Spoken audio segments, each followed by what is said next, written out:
It is Locked On Jazz for the 20th of September. The absolutely fabulous, terrific, awesome, terrific, amazing. Wait, I already said terrific. He's just that great. Tony Jones joins the show. We'll just debate NBA things for you. That's coming up. Plus, ESPN gives out some of their early predictions, and I'll react. Turnaround team, where the Jazz rank in the West, champions, and a thought on why the West is so wide open. It's all coming up on today's edition of Locked On Jazz. Bum bum bum bum bum bum bum bum bum bum bum bum bum pow.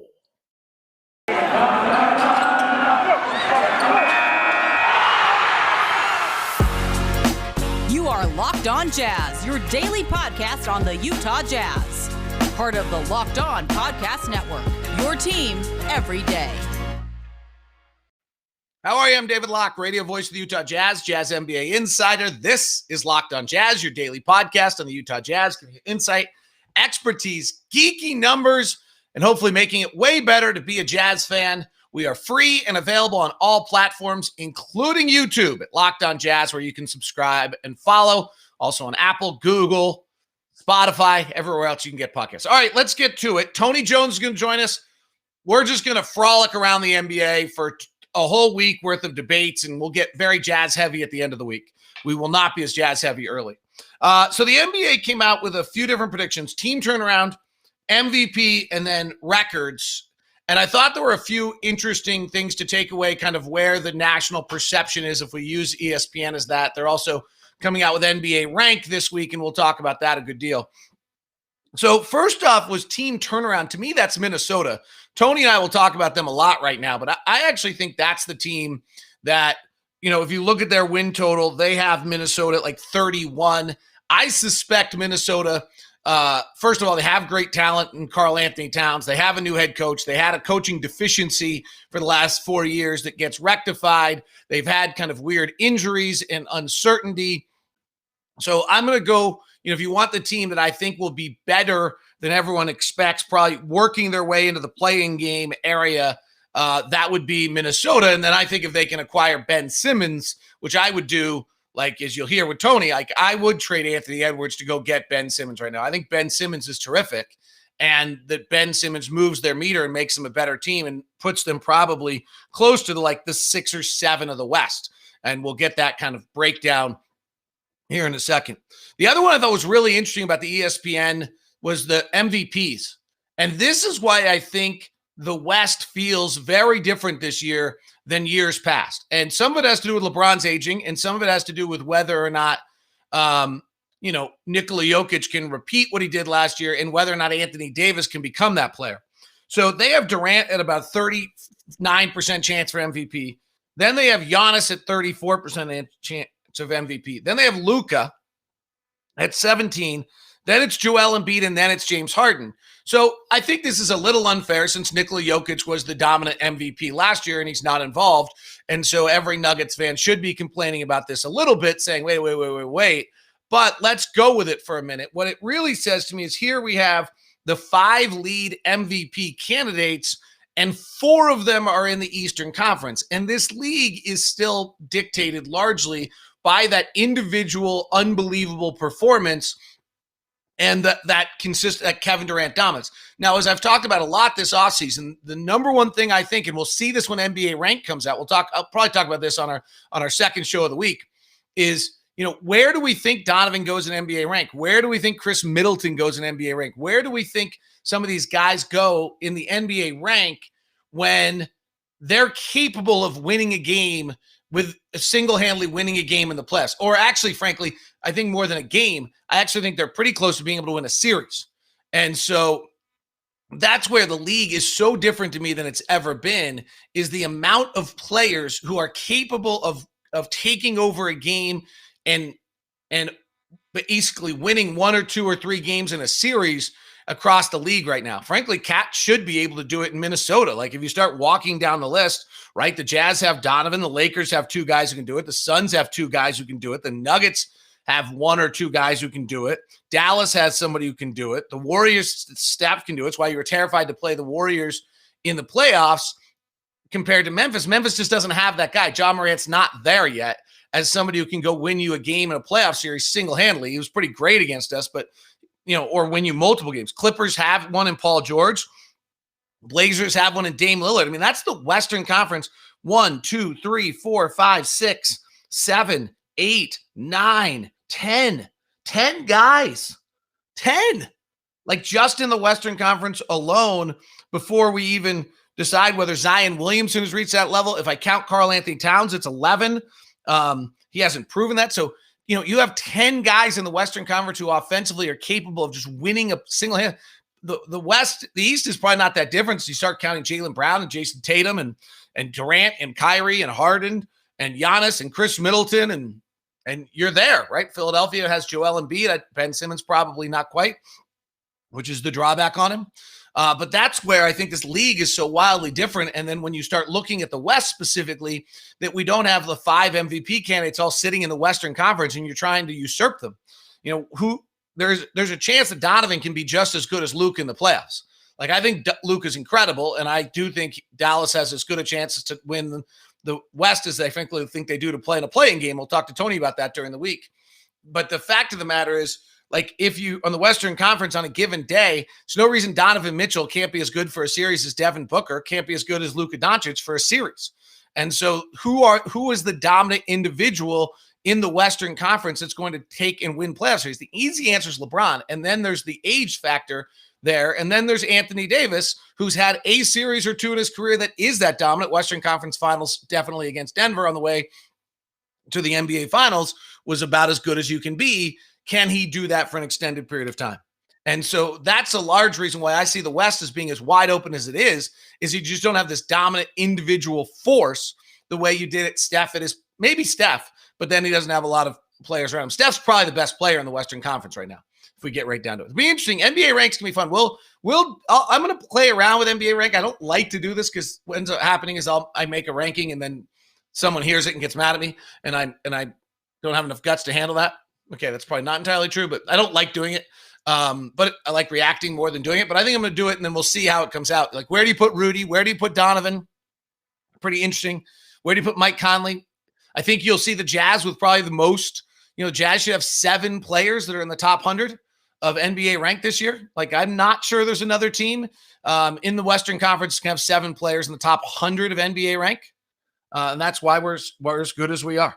The ESPN has the Jazz at 55 wins, the Lakers at 53, the Suns at 51. That must be playing with a Chris Paul injury because I think the Suns will be really good. And then they have the Nuggets at 50, which that's the first person I've seen that kind of agrees with me on Denver, that Michael Porter Jr. picks up that slack. Then they have Dallas and the Warriors at 48. As I've said numerous times, I'm not sure I understand the Warriors at 48. Clippers at 45, I do have up. Here's where this gets fascinating. Because I believe in the Clippers, if you buy into the Warriors at 48, we now have 7 teams at 48. One of those plays in the play-in game. The Jazz at 55 are stretched out pretty far from that. And you would think the play-in game's not a problem, and I generally don't think it is because of Rudy.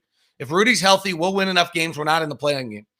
But that doesn't mean to me there aren't 5 or 6 teams that can play in the play-in game. Right? The Blazers at 43, I actually think they're better than people realize with Norman Powell joining them. They are the number one offense since that happened. Nurkic should be healthier. I like Cody Zeller as a backup center. I think they did, around the fringes, they did a nice job. They won't be, Terry Stotts' offensive genius will be missed. But I think there's 8 teams in the Western Conference that are really, really good. 8 teams that could make the 6 spots, which also means that 2 of these teams are playing in the play-in. The play-in game is going to be a season-long theme and discussion around the West. The Grizzlies and the Pelicans are the other 2 teams ESPN projects in the play-in along with the Clippers and the Blazers. I would go Minnesota in there instead. I would suspect that Minnesota, with Chris Finch and a coaching upgrade, with Karl Anthony Towns, just need to have a good year, hopefully outside of all the COVID mess, and he's around. Anthony Edwards getting better. D'Angelo Russell hopefully being healthy. I would think Minnesota sneaks into that play-in game, which would be really exciting for them. It's why the play-in game is such a great concept. Jazz at 55 is really complimentary, right? The national media is really, really complimentary, but they're basically saying the same thing we thought they would say. We believe in you in the regular season. We don't believe in you in the postseason, as they have the Lakers. It is an 80% chance to be the team that represents the West, and the Jazz is a 10%, and the Suns is a 5%, and I think the Nuggets is a 5%. And so the message that's being sent is Utah. We still believe you're good. You might have 7 of the top 100 in the NBA rank that we just talked about. You're going to be, with Rudy, you're going to win a lot of regular season games, and we don't believe in you in the playoffs. You're going to run into someone along the way in the playoffs that derails you the way Golden State, Houston, Denver, and last year the Clippers have. And it's pretty hard to refute that. This is going to be a season-long question for us following this team of whether or not they can exceed that. Today's show is brought to you by our good friends at Murdoch Chevy, located in Woods Cross, also in Logan and in Linden, also in Linden and in Woods Cross, the Chevy lineup of Colorado truck, as well as the Silverado, fabulous. The SUVs are great as well. The bigger story to tell you is about what the Murdochs are doing. The Murdochs are not increasing the MSRP on cars right now. Almost universally, if you talk to anybody who's buying a car, they've paid $5,000 or $10,000 above the suggested retail price because there's a car shortage. The Murdochs have said, we're not doing that. We're a part of this community. We've been a part of this community for 80 years. We're not going to gouge people and take advantage of them like that. So Blake Murdoch has made that commitment. I'm a part of the community. I don't want to be walking into church and having people look at me like, wow, you took me. So the Murdochs have made this amazing commitment. They will not increase above MSRP on any of their cars right now, whether it's at Murdoch Chevy or Murdoch Hyundai. So go check it out and give them a tip of the hat for that. Today's show also brought to you by Sweatblock. You can go to sweatblock.com and get 20% off right now. Sweatblock's an amazing antiperspirant that lasts for days. Excessive sweating, big moments. I've got to talk to Greg Rubel's BYU class today. I probably should have just put on my sweat block this morning because it gives you the dry shirt guarantee. You can have a little secret confidence going on. Sweat Block was shown on the Rachel Ray show. It's been a bestseller on Amazon for 10 years. It's the #1 antiperspirant on Amazon right now with over 13,000 reviews. It's currently #1 on Amazon. And what does it do? You shower at night, you throw on your Sweat Block, and it holds for days. Doctor approved, doctor created, doctor recommended. You simply apply it the night before you go to bed. The next morning you wake up, you go on with your day. It's Sweat Block at sweatblock.com. Promo code Locked On gives you 20% off. That's sweatblock.com with 20% off. It's time to move into the modern era in your house so you can get one device that lets you catch all the games and another that lets you, not another that streams, and another that does something else. With DirecTV Stream, it brings your live TV and on-demand favorites together like never before, so you can watch your favorite sports, movies, shows all in one place. That means no more juggling remotes, no more need to buy another device ever again, and the best part, no annual contract. So get rid of the clutter and the confusion and get your TV together with DirecTV Stream. You can learn more at directtv.com. That's directtv.com. Compatible device required. Content varies by package. DirecTV Stream. Go to directtv.com to find out more. He's here. He's amazing. He's Tony Jones. The Dukes are up. We're ready to go. It's Locked Jones. Are we ready? Is that how you want to start this off? Go. You know, what are we going to say about? Listen. What are we going to say about? You know that is literally the biggest misnomer ever. I am not Brian T. Smith. That is true. Which means you're not so, I mean, do we reveal, since everyone likes to think that we want to fight all the time, that, like, we actually shared a cab together? Like, we've actually, we did, right? in Los Angeles. We did. We shared a cab together. We sat like, we were like body to body too. Like, we sat right next to each other. And we didn't even, like, go to Dukes. Nope. Not even an elbow. Not even an elbow. Tony Jones of The Athletic is with us, and it actually makes me happy. All right. What do you think we have out there? We have not, like, done a great deal of show prep on this. This is two NBA guys catching up here. What do you think we're going to come to Dukes on? What do you think's out there, Jazz or NBA related, that we would disagree the most on? We would disagree the most on, let's see, Ricky Rubio's impact. Who does Ricky Rubio play for anymore? I think he's in Cleveland now. I have decided that all you have to do to become an unbelievable team is trade Ricky Rubio. That might be true. Wait a minute. Where did he get traded from this year? Well, he got traded from Minnesota. Minnesota is going to make the playoffs because they traded Ricky Rubio. The Jazz traded. No, they're gonna make the playoff because they're gonna trade for Ben Simmons. Okay. So, all right. So if I'm Minnesota, I would give up like the house to get Ben Simmons. Yeah, I'd give up Russell. I wouldn't give up Jaden McDaniels or Anthony Edwards. Obviously not. I would give up Jaden McDaniels. I would give up D'Angelo Russell. I might give up Anthony Edwards. I would not give up Anthony Edwards. I want Ben Simmons and Karl Anthony Towns together. I think that combination is incredible. I'd give up D'Angelo Russell, Josh Okogie, who could help Philly, and 2 or 3 first-round picks. All right, wait a second. All right, I want to push you on this one. Let's push on this one. Okay, everyone's like, you can't give up Anthony Edwards. Okay. Truly, if Minnesota starts the season this year with D'Angelo Russell and Anthony Edwards and Jaden McDaniels and Josh Okogie and Karl Anthony Towns, do they make the playing game? If you are smart and start Patrick Beverley and bring D'Angelo Russell off the bench. Okay, well, they're not doing that because D'Angelo Russell's making $30 million. Okay, but that's fine. But the point is you want to win, right? And I think that D'Angelo Russell right now, I think he's, like obviously he's a starter level player, right? But I mean, he's just great coming off the bench, tunnel vision, play him 30 minutes a night, even 33 or 34 minutes a night, and just say, yo, go score 20 points a night. Don't worry about running the offense. Don't worry about getting everybody else involved. Just go run pick and roll, score 30 points, score 20 to 22 points a night. You do that. Now let's all right. That's all hypothetical. I'm moving past it. That's boring. That's too much Minnesota Timberwolves bad talk. You put Ben Simmons and Karl Anthony Towns on the team together. And I don't give a crap who else you have on the team. Where are you putting them in the West? Take Anthony Edwards off. Take D'Angelo Russell off. Where are you putting them in the West? With Ben Simmons and Karl Anthony Towns? Your ceiling is probably 8. Your ceiling is 8? Yeah, your ceiling is probably 8. I don't know if I agree with you. Do you think it's a higher ceiling? Like I think Ben Simmons is really, really good. Like I think he's really, really good as well. And I think if you put Ben Simmons and Cat together, like that's the combo. Cat doesn't like to run the floor, so let Ben Simmons run the floor in the open floor. He's the best handler in the league. He can get anywhere he wants at any point. He's not a great pick and roll player unless he's playing with a pick and pop guy. The one problem is if you switch him, you'll switch everything with him because he can't shoot. But like you let him play with Cat and the floor opens up and you get the Ben Simmons that we saw with Joel Embiid on the bench. The fact is that Joel Embiid impedes Ben Simmons from doing anything he can at the maximum level on the offensive end because there's no space. The problem isn't that Minnesota wouldn't be good with Ben Simmons. The problem for Minnesota would be that the West is just great.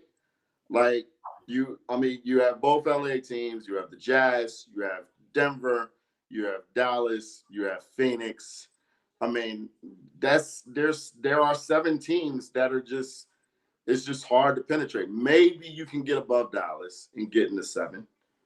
But, if you go from the West right now, all right, LA, Utah, Phoenix, LA Clippers, Denver Nuggets, and who's the 16 and the Golden State Warriors. 7 teams. You can't penetrate that. They're not going to penetrate those. Okay, I'll buy that. I just think there's this idea you can't trade Anthony Edwards with D'Angelo Russell for Ben Simmons. Ben Simmons would make them better. Like, make the deal. Give Philadelphia what they want. Get Ben Simmons. And also, I'd be fascinated because Ben Simmons and Karl Anthony Towns on the same team would be 2 guys who simply have to, do something with their careers. Right now, they're both top 10 talent who are, top 20 players. But if they ever want to be top 10 players, they'd have to play, and those 2, they could probably do it for each other. Yeah, I agree. I mean, I think, when you're 7 years in and you're Karl Anthony Towns, by this time you should have probably won on some level, especially if you're the player that everybody says that you are, because those are the guys that no matter what, if you're a superstar at the NBA level, you win with superstars. Like you plug Luka Doncic in with, any team, and that team's probably going to win at a high level. So if Karl Anthony Towns is indeed a superstar, then my contention is he probably should have won on some level by now. Did you say the same thing about Anthony Davis, who's now won because he didn't win his first 7 years? He had to go play with LeBron. He got to the playoffs. True, but if Karl Anthony Towns played with LeBron, and when I say won on some level, that's what I'm saying. Like, get to the playoffs. You know what I mean? So, I mean, I understand that there are circumstances. I mean, obviously, playing in Minnesota has been tough. Obviously, you know, you got a revolving door around, you know, your teammates, around, you know, your coaching staff and front office staff. So, you know, you always got to take that into account as well. So, I mean, I'm not totally, you know, blaming it on Cat, but, you know, at some point, you know, he's you give him the guys, he's got to win. That's one of the reasons why I like Anthony Edwards with him so much, because I just think he has that it factor. And I think he's a guy who's going to win on some level, just because, you know, I think that he believes in himself. I think he's a guy that knows that he's going to be good, and he's a guy that can make teammates better around him. All right, moving to the next thing. I'll ask the question, and we'll come back and answer it. Fun with Tony Jones. No, like we're gonna hit the Jazz at some point. We'll hit everybody else. It's just fun with Tony Jones because that's just what we do. Here's your statement. You can come back and tell me true or false. There are 7 teams basically in the Western Conference who could win the title, win the Western Conference. And there are teams in the Western Conference who I believe equally could be in the play-in game and win the West. We'll see what Tony Jones says about that when we come back. It's Fun with TJ of The Athletic. It is Locked On Jazz, your team every day, free and available on all platforms. Thanks very much for making us your first listen of the day. When you're done with this one, we've got Locked On NBA coming for you every single day here on the Locked On Podcast Network. Always so much fun with Tony. Make sure you send him a thank you. We super appreciate it. In 2018, the fantasy sports experts at Sleeper realized that fantasy basketball was broken. Games were being won and lost on whose players had more scheduled games in the week, and it made no sense, required very little strategy. So in 2020, Sleeper released a brand new way of playing fantasy basketball, and it's called Game Pick. It's only available on Sleeper. In Game Pick, owners pick a single game per week for each starter to count towards their team's total score, ensuring an even number of games played between opponents. The days of losing because your opponent simply picked more games, the days of mindless, busy work to figure out how many games everyone plays, they are all over. In Game Picks, you pick one game per week for each player based on player matchups, home versus away, defensive ratings. I don't want to play when I got Rudy Gobert on the other side. That's what I don't want. Pace of play might be something to look at. Sleeper's a one-of-a-kind game pick is the most strategic fantasy basketball experience in the industry. So go check it out. Download the Sleeper app and start a Game Picks league and be ready for the NBA season when it arrives. Today's show is also brought to you by Theragun, which is only appropriate because I opened the day today downstairs doing my PT and shooting the Theragun and trying to get the percussive therapy to get my leg to feel a little bit better. The Generation 4 Theragun doesn't just feel good. It gets you the source of pain by releasing tension using Theragun's signature therapy, which goes 60% deeper than vibration alone. Try Theragun for 30 days, starting at only $199. Go to Theragun.com/lockedon right now to get your Theragun for today. That's Theragun.com/lockedon.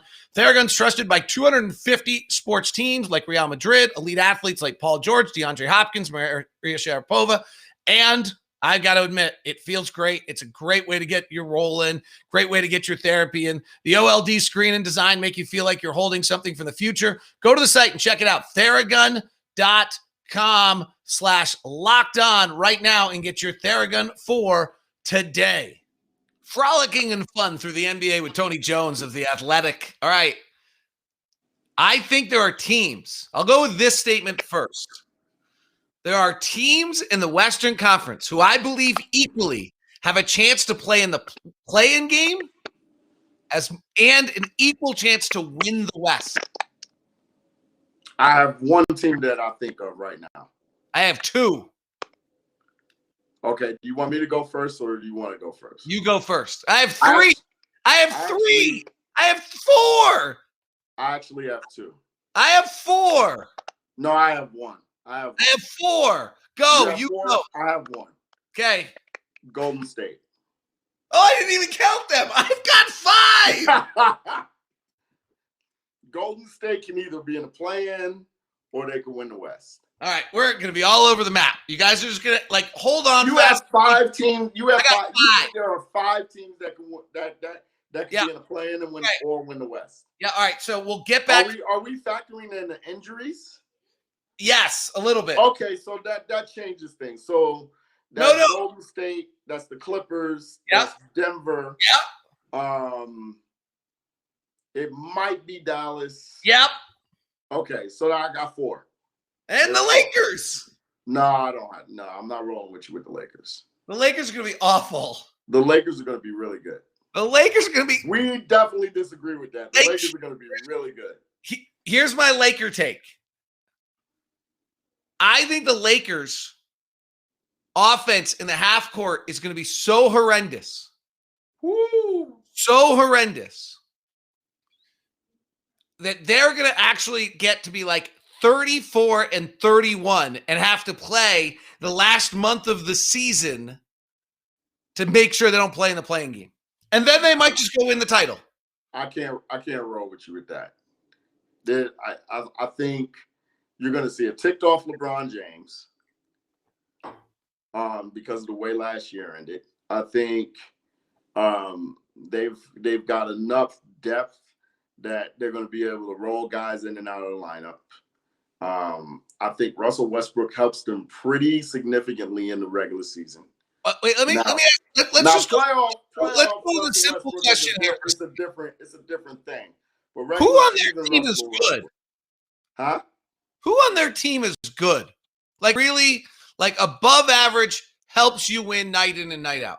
I mean, they do have 2 of the top 5 players in the league. 100%. Then what?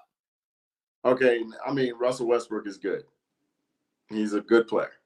He was the most negatively impactful offensive player in the NBA last year. You have to watch the games and watch him play and watch the impact that he has on a possession by possession basis, especially in transition.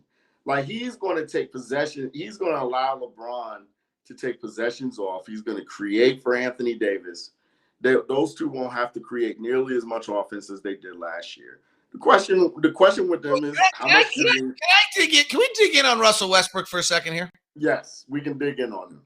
So Russell Westbrook last year was according to my points gained rating, was the most negative offense player in the league. Okay, now Russell Westbrook is 33 years old with multiple knee surgeries, right?